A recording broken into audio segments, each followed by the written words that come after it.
Good morning! Ngayon, message naman tayo, no? Kay ang ating message noon, ng kwan na, sa past na natin na kwan, no? Kaya kailangan, ang ating message sa ngayon ay sa present, no? Kaya yan ay i-ano natin sa atin. Ano ba ang ating sa ating Panginoon, no? God natin. Focus naman tayo noon. Ang ating message is about hindi tayo nagkuan sa God, hindi tayo sa sickness, no, kundi nagpunta tayo sa money at mga behavior na kailangan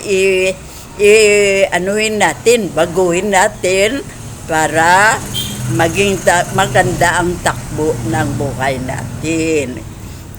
Ngayon, atin naman alamin naman natin ang about naman sa atin God, no?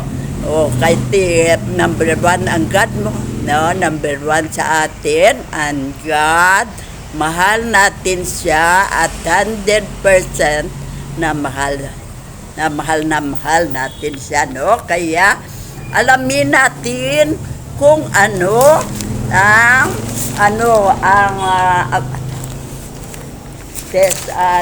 God wants us to do. Ano ang gusto ng God na gawin natin dito sa earth? Kaya nag-create siya sa atin, no? Sa earth ng earth para mapatirhan sa atin. Alam naman natin na ang mga tao noon makasalanan, no? At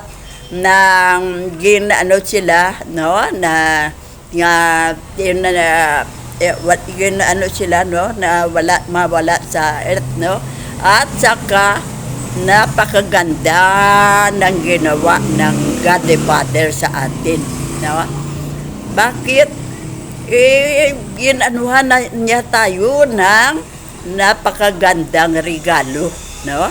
Na ano ang gift na binigay ng God sa atin? Yan ay si Lord Jesus, no? Na lahat ay unang panahon na may mga tao doon, wala nang kapatawaran ang mga kasalanan nila.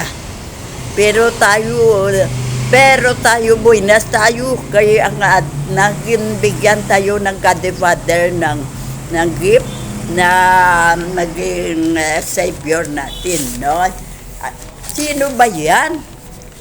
Savior natin siya, dahil sa kanya napatawad tayo ng mga kasalanan natin, no?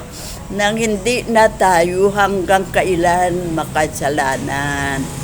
Kaya yan ay alamin natin kung sino ang binibigay na gift sa atin na God the Father para tayo maging maligaya dito sa earth, no? Kaya napatawad tayo ng mga kasalanan natin at saka ma-heal tayo sa sakit natin at ma-supervisean tayo, no, sa everyday natin na life, no, para hindi tayo magkamali, no? Hindi tayo makakreate ng kasalanan, no? Kaya alamin natin kung sino ang gift ng God the Father sa atin. Yan ay ang ating ang ating Savior na si Lord Jesus Christ, no? So, what are the 10 things God wants us to do? Kaya, kayo nag-ipan tayo ng God the Father, kaya kailangan ibalik natin ang pagmamahal niya sa atin, ang sobra, kaya ibalik natin. Kung ano ang gusto niyang gawin natin, ibigay natin, no? Para maligaya siya at hindi siya nagsisi na ginawa niya ito, kaya napaka good behavior tayo. No? Yan ay ang gawin natin, kaya may savior tayo, huwag tayong abuso, no? Ang mga gusto niyang gawin ay natin, katulad ng mga hindi magandang ginawa natin dito sa earth, katulad ng lie, no? Tayo always na hindi wasto ang ginasabi natin, o dason na tayo, manakaw tayo. Yan ang ng ating God at Jesus na ka? Gano'n ka? Ko message sa Universal. Ay, ang buwan sa Universal. Sige. Thank you. Halata na, dali lang. Sino nga? Ha? Kwan ko sa message sa University of Dracom. Ngayon mo na yung tsura. Wala ka na eh. Ha? Oo. Ngayon mo yung tsura gagwa. Dapat ilang na tsura gagwa. Hindi, kayo kailangan gid mo. No? Kaya, sige. Hindi, kamusta lang mo? Okay na papilis niyo? Okay na papilis? Oo, kaya balakat ato ka ron, no? Sa diin? Diyan, raspiak. Kaya may dali lang gid ha, tapos ang plana. Pwede may balasahon ka. Ha? Balasahon ka? Oo, balasahon. Hindi ko kakuan mo. O, ang gawin natin? Believe in Jesus. Ano ang ni Jesus para sa atin na hindi masayang ang pagtulong niya sa atin para sa krus para sa mga kasalanan natin. Kaya ang gawin natin ay ang gusto niyang ipagawa sa atin. Yan ay ang sa 10 Commandments, no? Na tayo, hindi mag-lie, hindi magnakaw, at hindi mag-kill, no? At iba pa, kung ang mga iba pang gusto ni Lord Jesus para mahalin tayo. What? Living for Jesus, no? Kaya yan ang natin. What? Living for Jesus in your life, no? Hindi lang nag-pray tayo always, no? At saka tulong sa mga nangailangan ng tulong sa atin. Read the Bible always, no? Yan ang atin. Become involved in the local Bible and believe in the church and seek friendship with Christ followers, no? Yan ang ating gawin, no? At ano pa?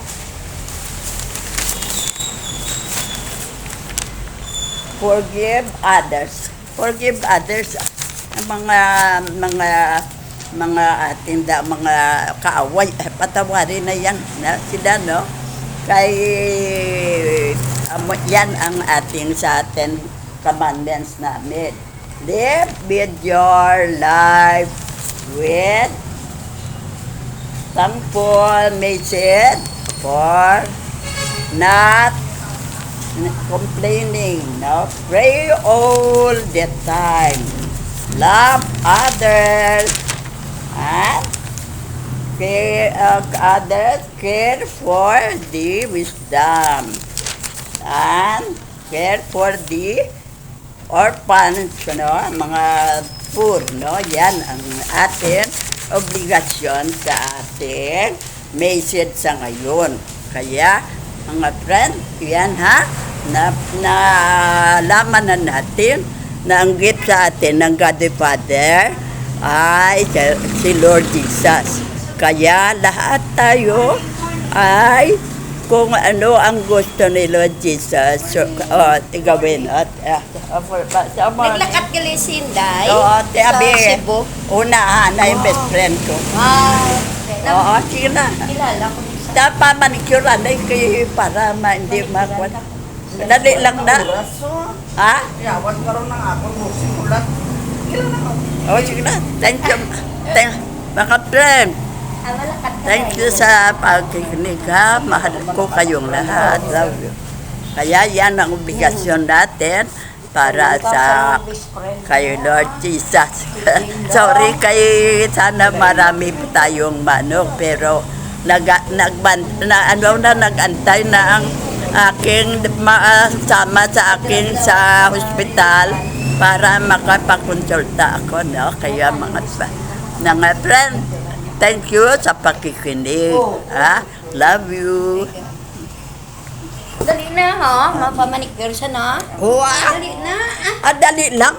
Kadali lang na siya. Lakata. Clinic na. Sige na, sige na. Punto pala niya gahan karon si Rodja.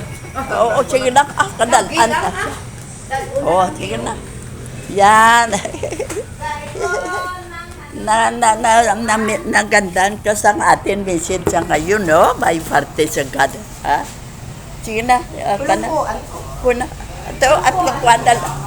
Wala. Kamay. Dali.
Sorry mga friends ha.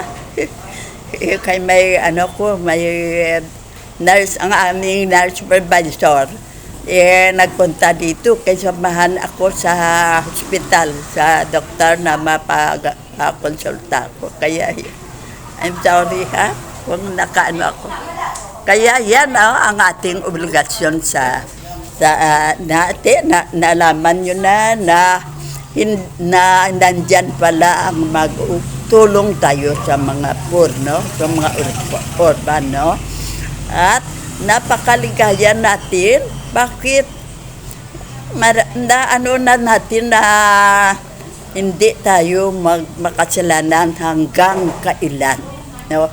Kay andyan si Lord Jesus, mag-pray ka, magiging ng tawad, at hindi lang yan, magbagong buhay ka.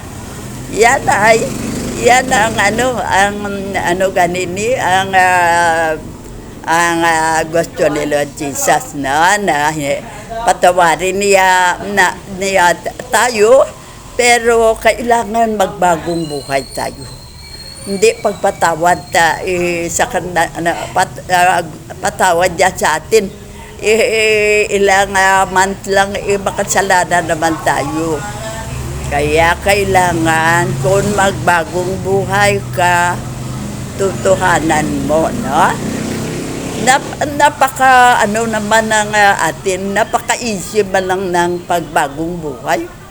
Kaya may mga message tayo na kailangan i-apply sa buhay natin na magbagong buhay tayo. No?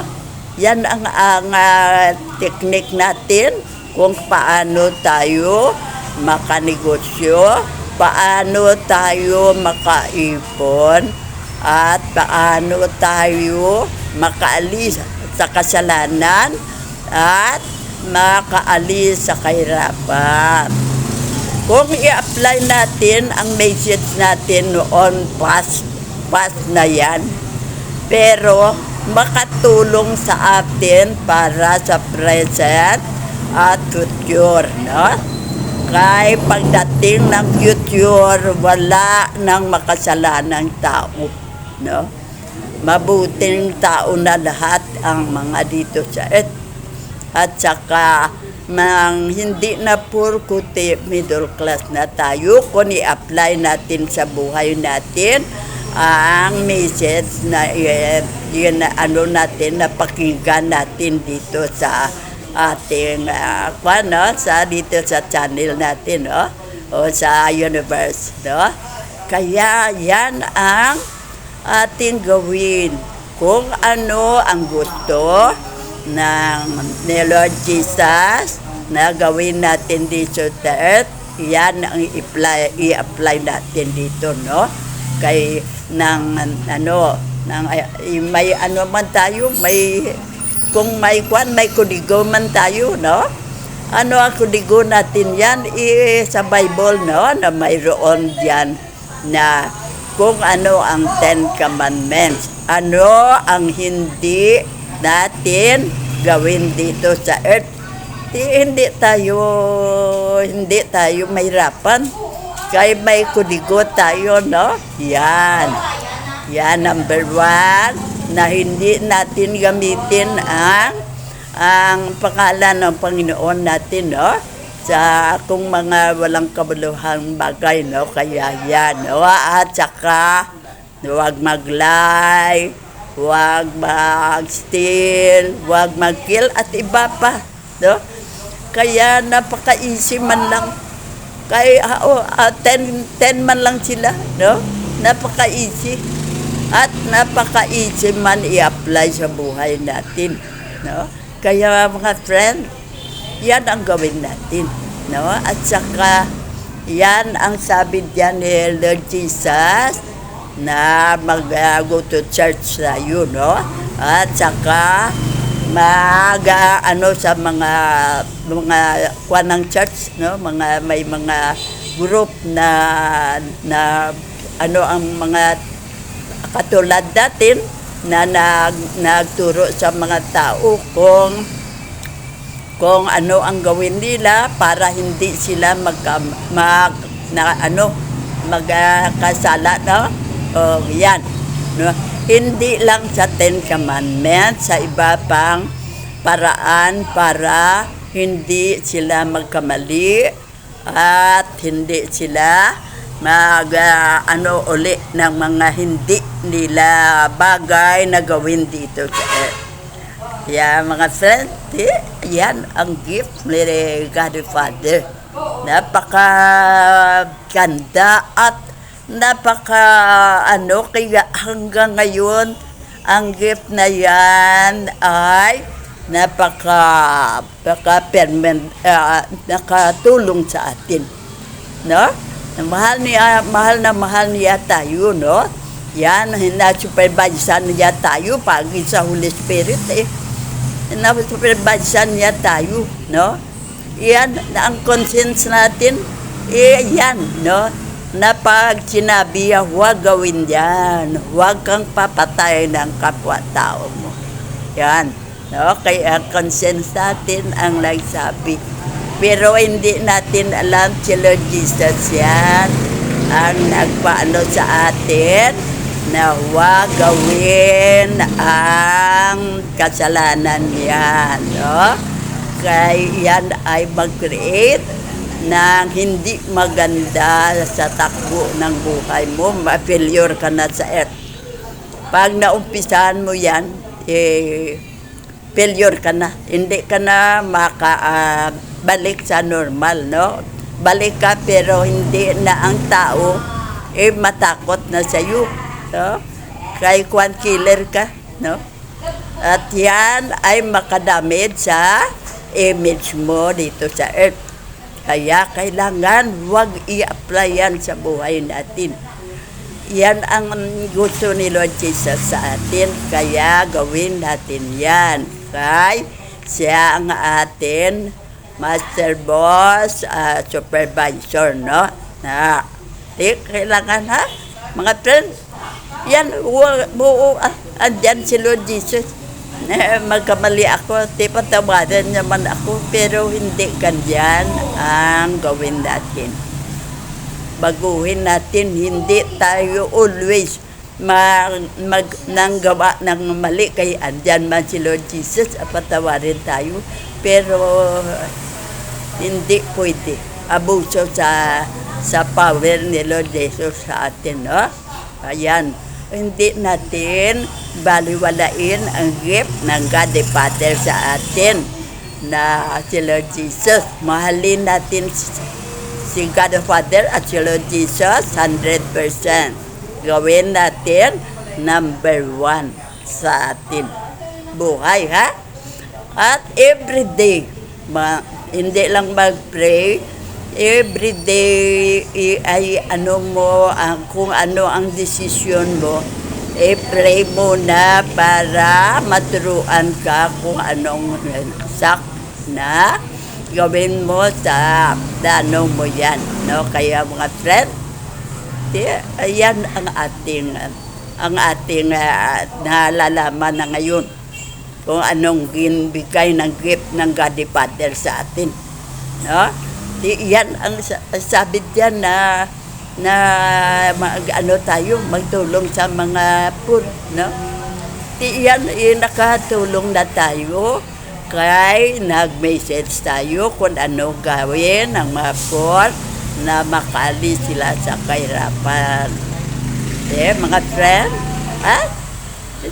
Thank you sa pakikinig. Yan, may best friend ako nandito, kaya kailangan ko munang ano sa atin message. Thank you sa pakikinig. I love you very much. I salute sa inyong lahat. Thanks, love you.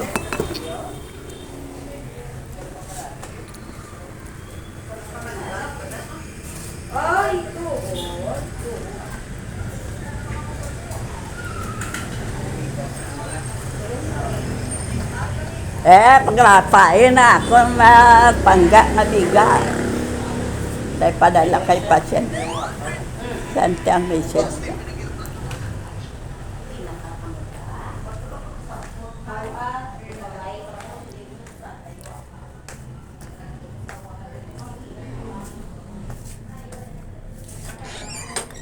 Dahil, palihog tanay ah. Thank you very much. Love you. Ano sa ipasen sa